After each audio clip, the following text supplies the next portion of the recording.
Many actresses from the 1910s through the 1980s had to hide the fact that they loved other women. Back then, being gay or bisexual could destroy a star's career. Studios enforced morals clauses and cooked up fake romances to keep up a straight image. In private, however, these women formed a hidden community, nicknamed the Sewing Circle, where they could be themselves. Below is a list of some famous actresses who were rumored or confirmed to have same-sex relationships, but kept them out of the public eye. We'll note their peak fame, rumored lovers, hints about their orientation, and how they concealed their true selves. Remember, some of this is based on rumor and retrospective accounts, so we'll mention when things are unconfirmed. Alla Nazimova. Alla Nazimova was a trailblazing silent film star known for her daring life. Known for silent films like Salome, 1923, and an influential Broadway career. Nazimova was one of early Hollywood's boldest open secrets.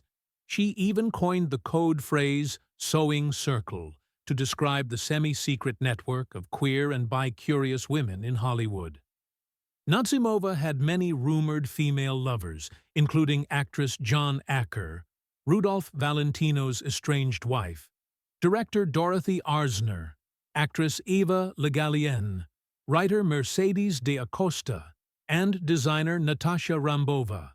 She ultimately settled down with her longtime partner, Gleska Marshall, living together from 1929 until Nazimova's death in 1945.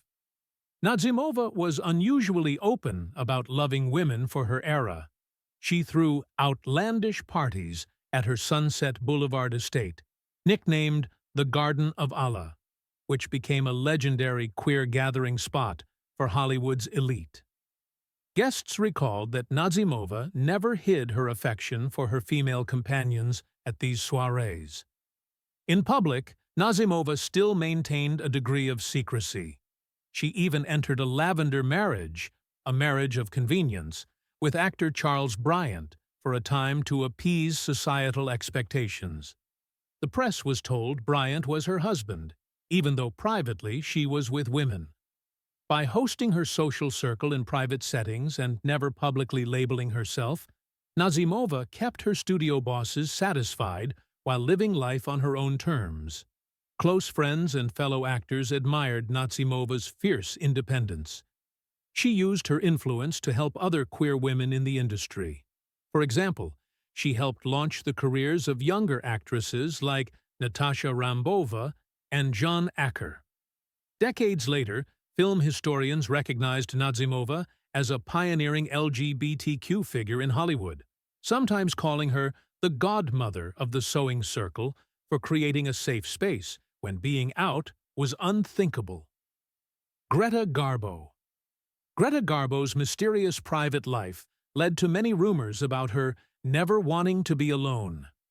Known for being an international film icon in the 1920s and 30s, films like Grand Hotel and Camille, Greta Garbo was as famous for her aloof, private persona as for her beauty.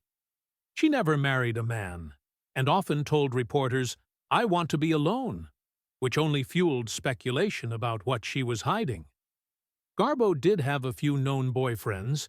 She was briefly engaged to actor John Gilbert, but many believe her deepest relationships were with women. She was very close to playwright Mercedes de Acosta, with whom she exchanged love letters. She also had a lifelong intimate friendship with her drama school friend Mimi Pollock in Sweden. Other rumors linked Garbo to actress Lillian Tashman, who allegedly had a 4-year affair with Garbo, and even a young Marlene Dietrich, though Garbo denied knowing Dietrich in later years. In 2005, Garbo's private letters to Mimi Pollock were released, revealing passionate feelings. "I dream of seeing you and discovering whether you still care as much about your old bachelor. I love you, little mimosa," Garbo wrote to Pollock in 1928. When Pollock had a baby, Garbo joked, "Incredibly proud to be a father," in a telegram.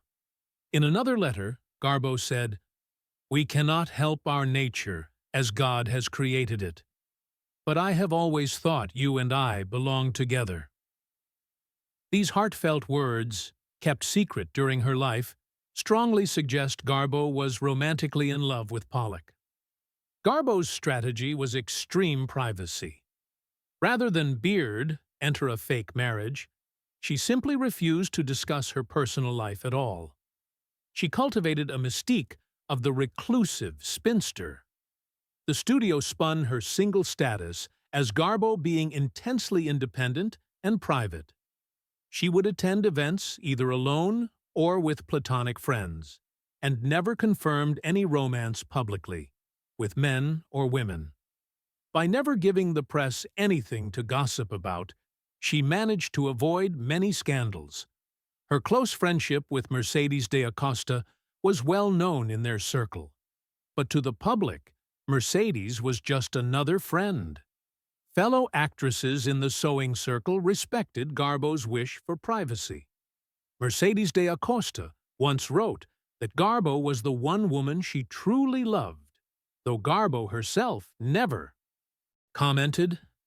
Biographers describe Garbo as distinctly queer in her private life.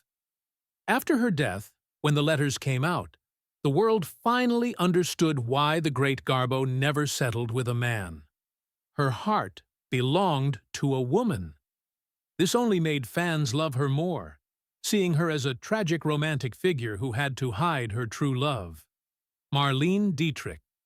Marlene Dietrich's androgynous style and sultry charm attracted all genders.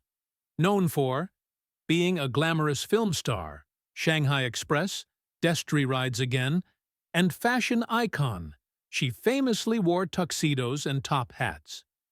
Marlene Dietrich lived a bold life and was one of the first big stars to openly play with gender norms. She was fearless in many ways, including in love.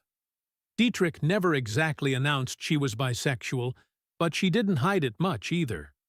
Marlene had many lovers of both sexes. Among her rumored or confirmed female flings were singer Edith Piaf, writer Mercedes de Acosta, and actress Kay Francis. There's even talk that she and Greta Garbo had a secret affair when Garbo was 19 and Marlene was 23, working on a European film, though Garbo later acted like they'd never met. Dietrich also had affairs with men, and sometimes she hooked up with the same men who had dated her female lovers just to one-up the drama. One of her longest relationships was with actor Jean Gabin, a man, but she was equally passionate with women on the side. Dietrich loved to shock. In the 1930 film Morocco, she famously kissed a woman on screen, causing a sensation.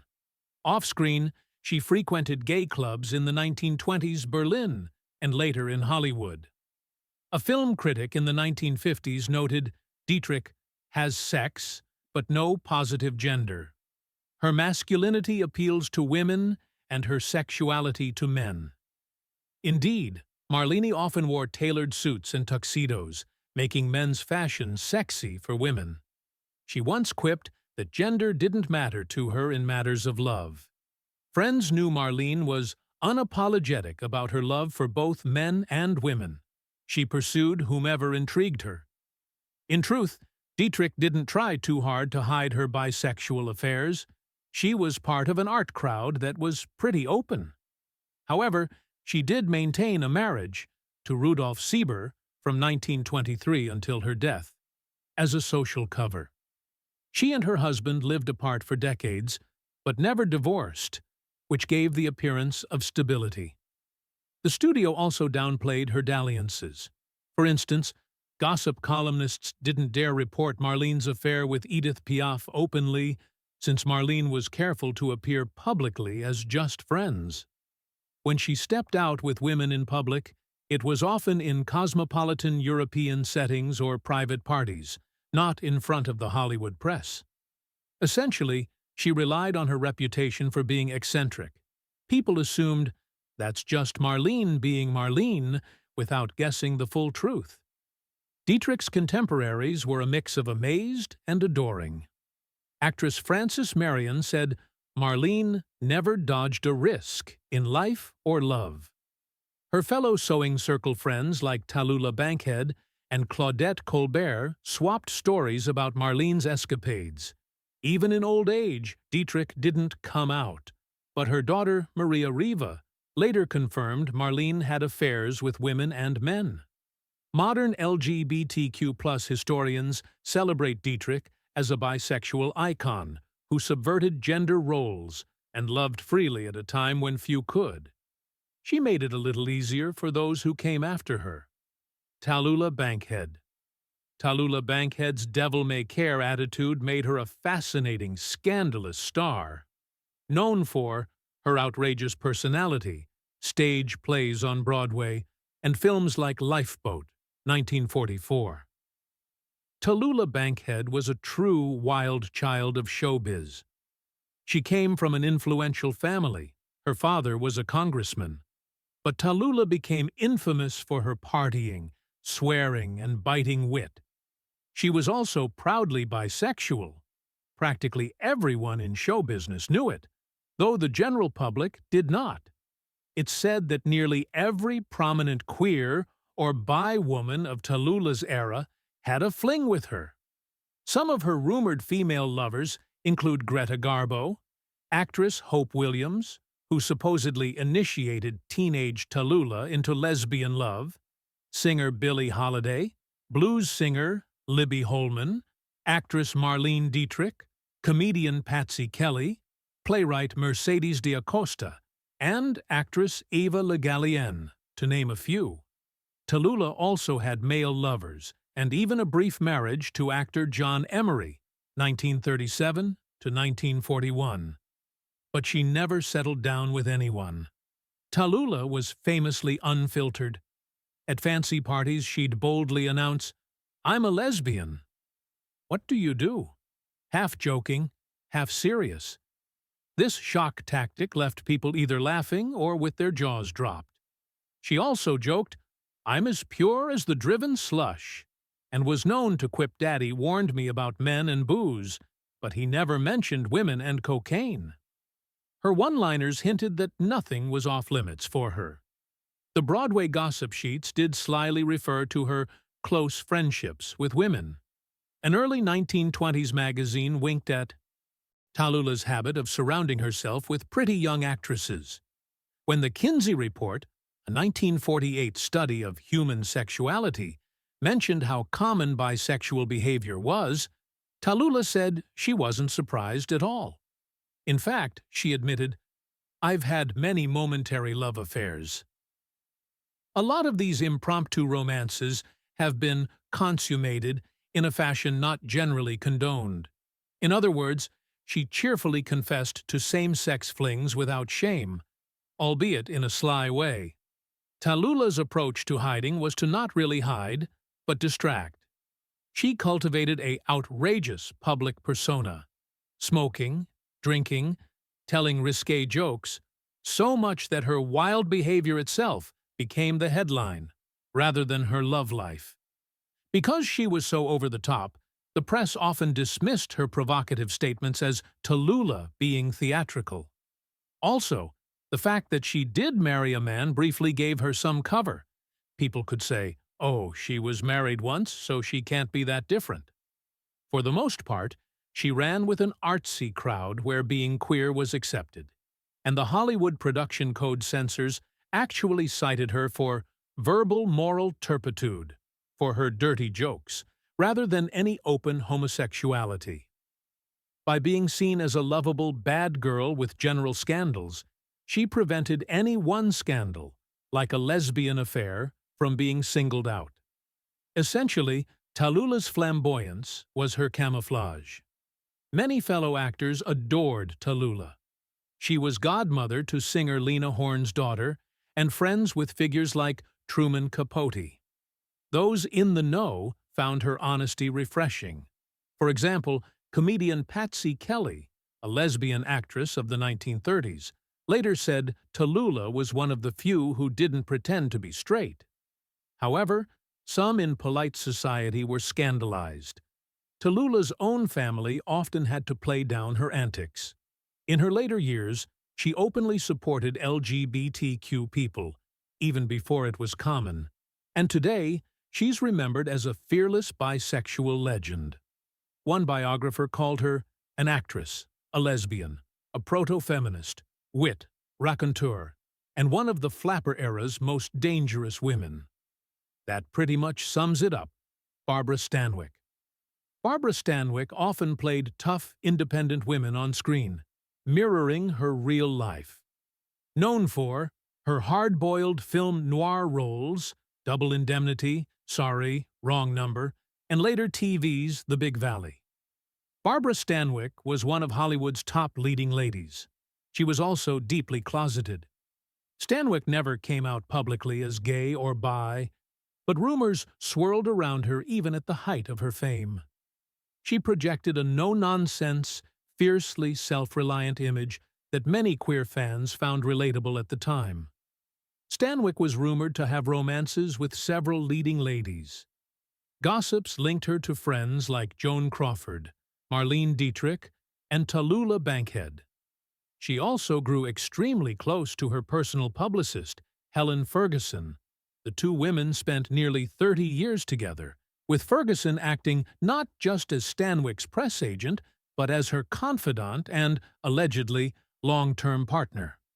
While Stanwyck had 4 husbands on screen, in real life she married twice, and both marriages were suspected to be more for appearances. Her first husband, actor Frank Fay, was a vaudeville star some believe was gay.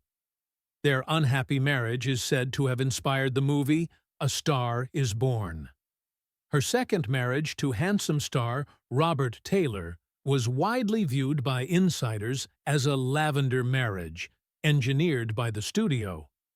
Barbara herself never discussed these rumors, but others dropped hints. Actor Clifton Webb, a gay friend who co-starred with her, jokingly called Stanwyck my favorite American lesbian. That quip spread in Hollywood circles.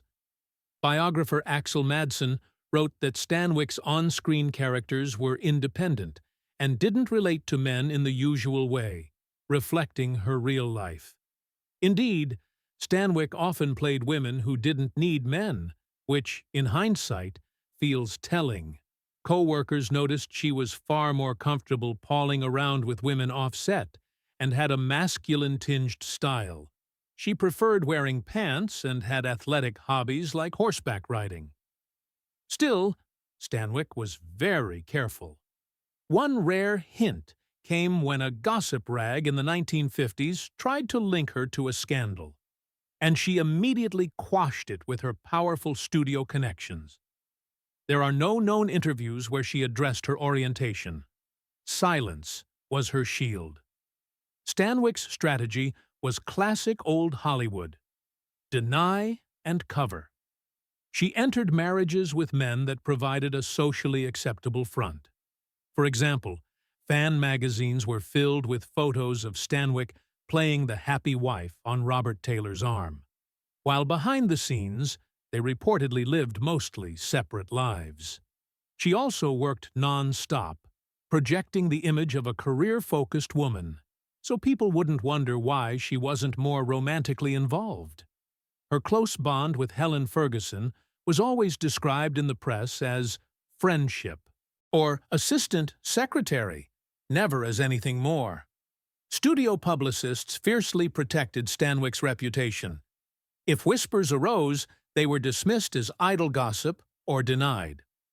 Barbara also cultivated a bit of a tough-talking, almost tomboy persona.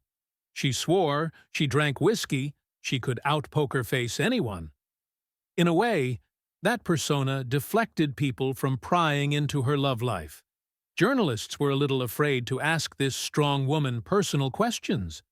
By burying herself in work and public heterosexual relationships, Stanwyck managed to keep her private life private.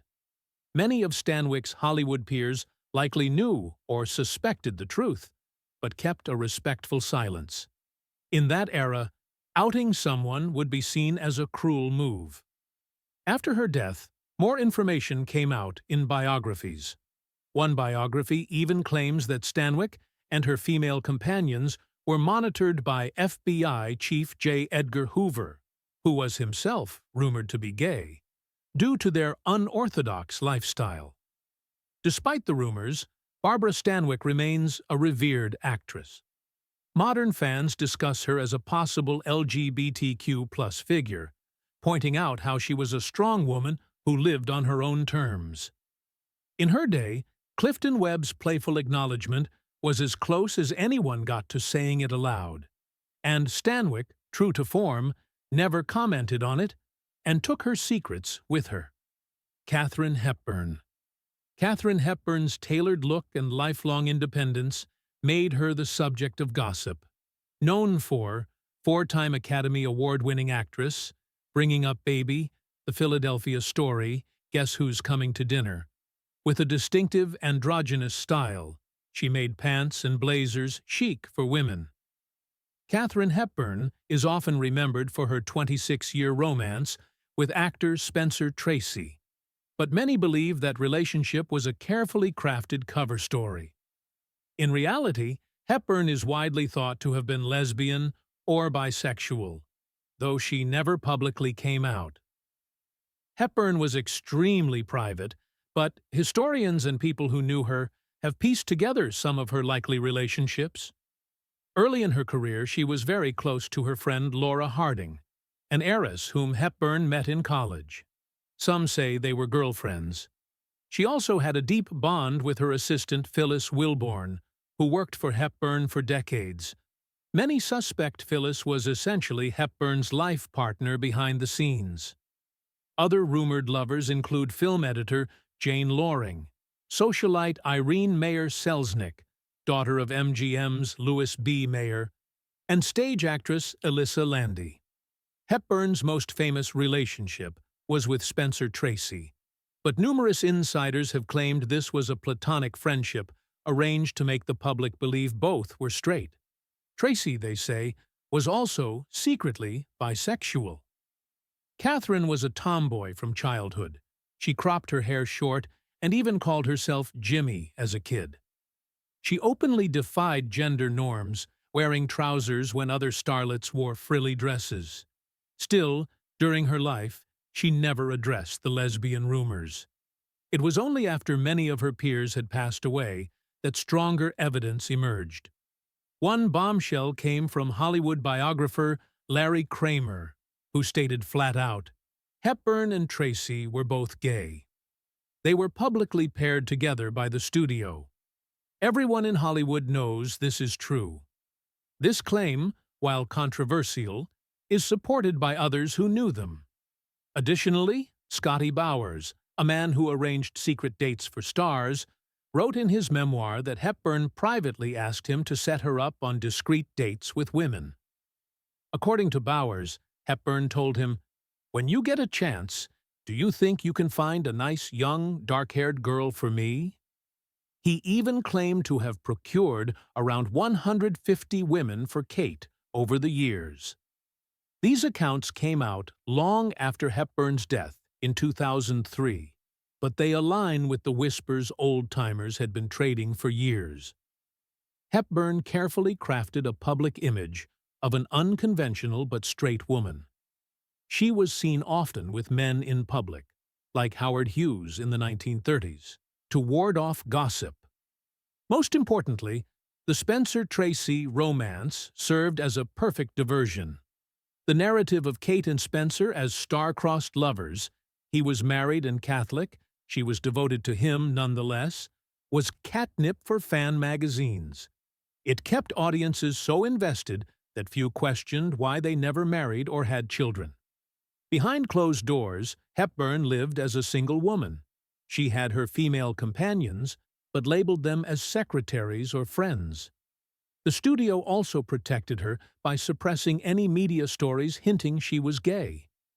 In the 1940s to 50s, magazine and newspaper editors wouldn't dare out a star like Hepburn because of libel fears and Hollywood's power. Hepburn's own personal discipline also helped. She kept her private life intensely private, almost reclusive when not working. She later said she enjoyed being alone and independent, which the public took as her being headstrong, not realizing it was partly to keep her real love life hidden. Many of Hepburn's close friends, like author Garson Kanin, later hinted that the Tracy Hepburn affair was exaggerated. After her death, some LGBTQ scholars re-evaluated Hepburn as perhaps a lesbian icon for her defiance of traditional womanhood. However, a few of Hepburn's surviving relatives and fans push back, preferring the romantic legend of Kate and Spencer. Since Hepburn never confirmed anything herself, some details remain debated. But the consensus in Hollywood history circles is that Hepburn did have relationships with women and simply could not let the public know. As one writer put it, if she had come out in the 1940s, she wouldn't have had anywhere near the same success in old Hollywood. So she played the part of a straight movie queen to keep her career safe. And it worked. She remains one of the most acclaimed actresses of all time. Joan Crawford. Joan Crawford's public image was that of a glamorous man-eater, but rumors suggested another side. Known for her rags-to-riches stardom in films like Mildred Pierce and Whatever Happened to Baby Jane, and for her striking looks, those famous eyebrows. Joan Crawford had 4 husbands and a reputation as a Hollywood man-eater, but behind that image lay persistent whispers that she was bisexual. Joan herself once hinted that, under the right circumstances, she could love a woman, but she kept her same-sex dalliances very quiet. According to various biographies and Hollywood insiders, Crawford had affairs with several women during her long career. One infamous rumor is that young Marilyn Monroe had a one-night tryst with Crawford in the early 1950s. Marilyn allegedly confided that Joan had a gigantic orgasm and shrieked like a maniac, which spooked Marilyn. There's no proof of this besides second-hand gossip, and Monroe later reportedly avoided Crawford, so take that with a grain of salt. More reliably, Joan was said to have had flings with actress Barbara Stanwyck and comedian Martha Raye. She was also extremely close to a woman named Marion Morgan, a dancer who had been the partner of director Dorothy Arzner. Some historians think Marion and Joan were involved, even living together briefly in the 1930s. Back in the late 1920s, when Crawford was just starting out, she crossed paths with the great Greta Garbo. They didn't have scenes together, but when they met, Garbo gently touched Joan's face and lamented they had no scenes. Crawford later said, "If there was ever a time in my life when I might have been a lesbian, that was it." This coy quote from Joan has led many to believe she did explore that possibility at other times. The quote above is one of the few times Joan even acknowledged the idea of lesbian feelings. Publicly, she portrayed herself as ultra-heterosexual. She was always photographed with boyfriends or husbands and talked about her love of real men. However, evidence of the studio covering things up has surfaced. In one startling case, MGM reportedly paid $100,000 in 1935 to buy and hide a pornographic short film Crawford had made as a teenager, a film which apparently showed Joan in a lesbian encounter. The studio was so keen to protect her image as a wholesome rising star that they destroyed this film. Also, Crawford's female lovers, those in the know, had a nickname for her: Billy. She used this boyish nickname in private when with women. None of this came out in the press at the time. It was only later, through biographies and old letters, that these clues emerged. During her life, Joan would have vehemently denied being with women. In fact, when a journalist once insinuated something about gal pals, Joan ended the interview. So she kept the mask on tightly. Joan Crawford followed the studio playbook to a T. She married 4 times, to actors like Douglas Fairbanks Jr., then to businessman Alfred Steele, which constantly reset the narrative that she was straight and just unlucky in love. Between marriages, if she spent time with a female friend, she'd often make sure a male escort was also around, or she'd arrive with a handsome date to events to squash any talk. The studios also managed her image intensely. They branded her as a fashionable, sophisticated man-lover with countless boyfriends. In those days, gossip columnists like Hedda Hopper and Luella Parsons were fed the stories the studios wanted. So instead of writing, "Joan had a secret lady visit her bungalow," they'd write, "Joan had dinner with Clark Gable," or some other male co-star. Joan herself was very savvy and worked hard to appear the devoted wife or the eligible bachelorette. Behind closed doors, she may have enjoyed some same-sex romance, but publicly she played the role of glamour girl who loved men. Other actresses privately acknowledged Joan's bisexual side.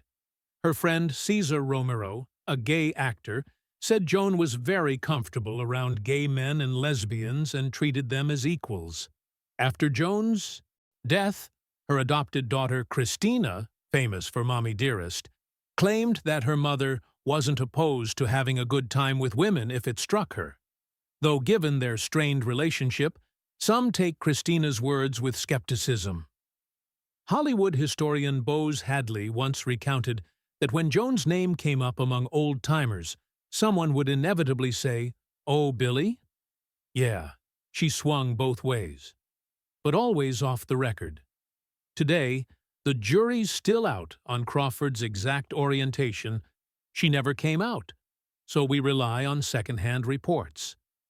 In any case, Joan Crawford's legacy as a strong, determined woman fits the pattern of many closeted Golden Age stars who had to be tough as nails to keep their personal lives hidden.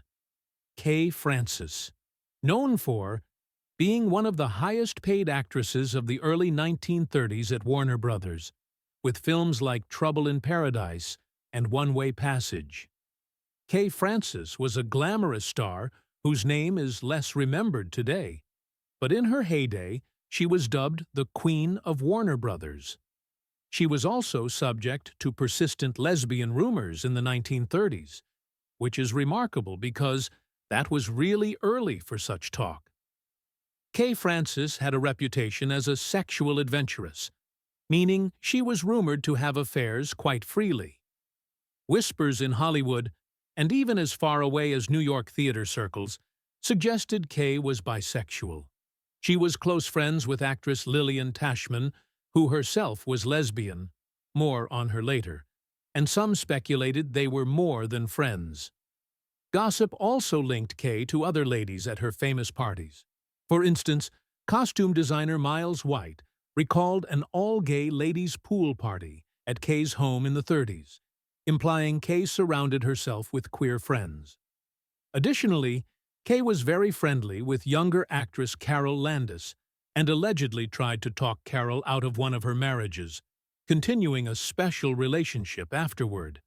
It was also said Kay once flirted with Marlene Dietrich, who flirted back. Marlene listed Kay among her conquests. On the other hand, Kay married and divorced 3 men by the time she was 30, so she clearly had relationships with men as well. Kay Francis was extremely private, so she never openly hinted at being queer. However, she kept extensive personal diaries, written partly in code, shorthand, where, according to biographers, she candidly detailed her relationships with both sexes. These diaries weren't public in her lifetime, but they indicate she did have romantic encounters with women. The press of the day mostly ignored her rumored sapphic side, but the rumors were so pervasive that even author Maya Angelou remembered hearing them as a child. Maya recalled that as a little girl, she and her brother fantasized that elegant Kay Francis might secretly be their mother, perhaps because Kay had an air of unconventionality. One telling quote from a contemporary was that Kay loved her gays. She was known to be very social with gay men and lesbians, treating them as her circle. Still, no magazine ever printed an interview with Kay on this topic. It was all cloak and dagger back then. Kay survived in Hollywood by being discreet to a fault. She was described as an extremely private person. She learned to keep her private life secret from even her close friends. That means she wouldn't even confide much in co-stars for fear of gossip. She also did damage control. The moment she sensed someone might leak something, she'd distance herself. Kay's string of marriages and affairs with men, she did have a few high-profile heterosexual flings, helped mask any lesbian relationships. For instance, if Kay was hosting a women-only gathering, her studio would spin it as just a girls' night. She also often traveled abroad, where she could be more free. Notably, J. Edgar Hoover's FBI monitored Kay and some of her friends, like Talula Bankhead and Lillian Tashman, simply because their lifestyles were considered unorthodox. But Kay never got into any public scandal. She managed to retire from films in the 1940s, with her secret still intact. Essentially, she avoided publicity outside of her work. No interviews about her personal feelings, no attention-seeking, so there was less fodder for rumors. Those who knew Kay later spoke of her kindly. Co-workers said she was elegant and kind, if guarded. Some noted that Kay had a huge following of women. She was a women's favorite at the box office. Possibly because female fans sensed a sort of independent streak in her. Even when rumors swirled, her popularity with audiences, and especially with women, stayed strong. It's mentioned that her career survived and prospered in spite of the persistence of such rumors. That was rare. Lesser stars might have been sunk by that gossip, but Kay's talent and appeal won out. Today, film buffs who rediscover Kay Francis sometimes also discover that she was likely part of the hidden queer history of Hollywood. In many ways, she was ahead of her time in refusing to be pigeonholed. She just had to hide that fact under a veil of secrecy back then. Janet Gaynor, known for the first-ever Best Actress Oscar winner for Sunrise and Seventh Heaven in 1927-28, and star of the original A Star is Born, 1937. Janet Gaynor was America's sweetheart in the silent and early sound era, a petite, sweet-faced actress. Privately, however, Janet is widely believed to have been queer, bisexual, and her most significant relationship might have been with another actress. Gaynor was very close to Broadway star Mary Martin, famous for Peter Pan and The Sound of Music on stage. In fact, Janet and Mary and their husbands used to travel together everywhere, and gossip later suggested that Janet and Mary were the real lovers in that quartet. Both women had gay husbands. Janet married famed costume designer Adrian, who was openly gay, and Mary Martin married Richard Halliday, also gay. It seemed like a perfect arrangement. Each had a husband for social respectability, but Janet and Mary spent much of their time together. They even lived together in Brazil for a period while on vacation with their spouses. Besides Mary Martin, Janet Gaynor has been linked to actress Margaret Livingston, her co-star in Sunrise, and there were whispers about her and actress Jean Arthur as well. None of these were confirmed outright, but Hollywood insiders took note that Janet, despite being married, was often in the company of certain women far more than any man. During her lifetime, Janet kept a very low profile. She was shy and didn't give scandalous interviews. However, one thing that stands out, Janet's marriage to Adrian was understood by close friends as a marriage of convenience. He got cover for being gay in a homophobic era, and she likewise got cover for her relationships. A cultural scholar, Lillian Faderman, noted that Janet Gaynor and Mary Martin often traveled together along with their husbands. Gaynor and Martin were a powerful twosome. There were rumors about Martin being in a lesbian relationship with both Janet Gaynor and Jean Arthur. That's about as direct as it gets in the record. Also, biographer Sarah Baker wrote that Janet had relationships with at least two of her female co-stars. Janet herself never commented on this, but later in life she did live in a sort of artistic commune in California with Mary Martin and others, which people found a bit unorthodox. A telling anecdote. At Janet Gaynor's funeral in 1984, Mary Martin sang a song for her, and many noticed how heartbroken Mary was, almost like a widow saying goodbye. It was a very emotional moment that fueled the belief that theirs was a great love story, kept hidden in plain sight. Janet Gaynor successfully hid any same-sex relationships by adhering to social norms of her day. She married Adrian in 1939, and they had a son. To the world, they looked like a glamorous Hollywood couple.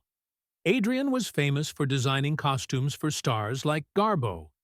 He actually designed the iconic ruby slippers for the Wizard of Oz. They appeared at events together, but those who knew them knew Adrian was gay.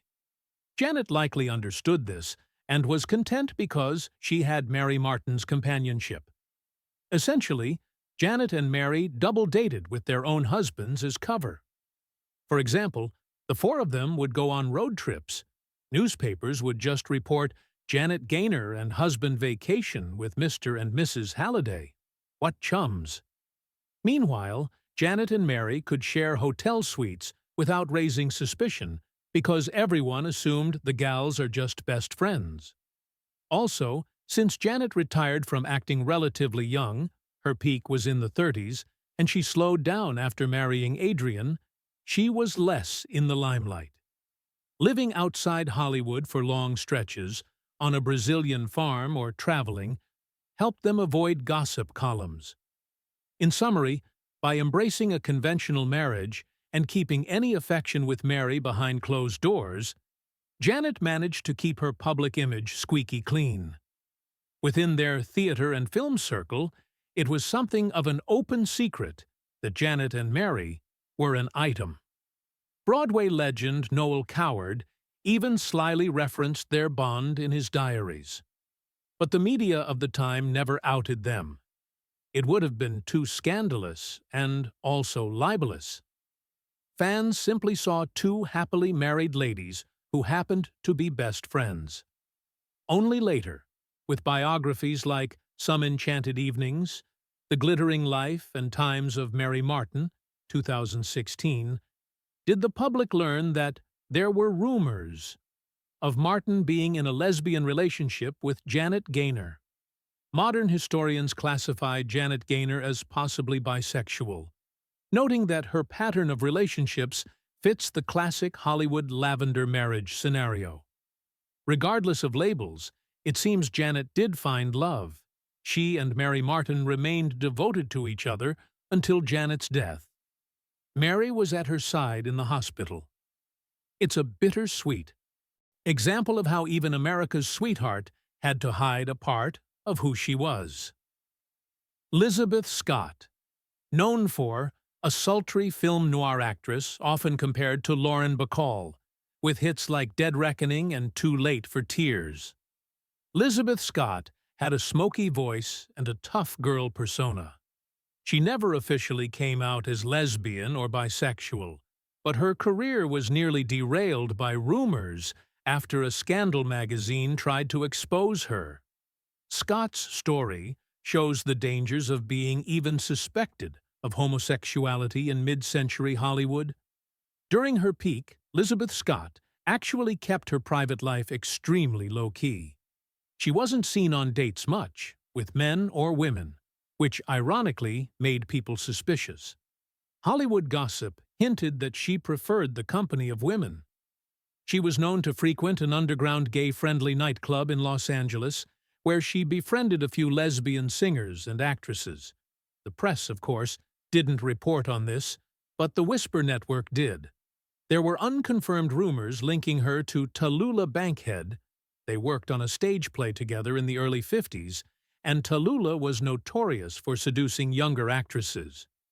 Some also speculated she had a relationship with her live-in secretary, but there's little documentation. Importantly, she never had a public boyfriend or husband, which, in those days, led gossip columnists to quietly put a question mark next to her name. The scandal.